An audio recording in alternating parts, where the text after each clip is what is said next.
मित्रांनो, तुम्हाला माहिती आहे का, राशीचक्रामध्ये ना 3 राशी अशा आहेत ज्यांचं म्हणणं असं असतं, कुछ भी करने का लेकिन हमारा ईगो हर्ट नहीं करने का. अशा या 3 राशींशी पंगा घेऊ नये, शहाण्यानी यांच्या नादी लागू नये म्हणतात ते अगदी खरं आहे. अहो, पण कोणत्या आहेत त्या 3 राशी? त्या 3 राशींपैकी पहिली रास आहे मेष रास, दुसरी रास आहे सिंह रास आणि तिसरी रास आहे वृश्चिक रास. या 3ही राशींचा स्वभाव तापट असतो. यांना कुठल्याही प्रकारचा अन्याय अजिबात सहन होत नाही. आरेला कारे करणाऱ्या या राशी आहेत. अहो, इतकंच नाही, या 3ही राशींचा स्वभाव प्रचंड डॉमिनेटिंग असतो. यांना सगळं स्वतःच्या कंट्रोलमध्ये ठेवायचं असतं.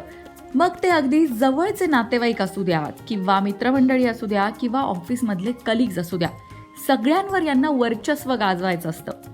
आम्ही म्हणू तीच पूर्व दिशा असायला हवी, असंच या 3ही राशींचं म्हणणं असतं.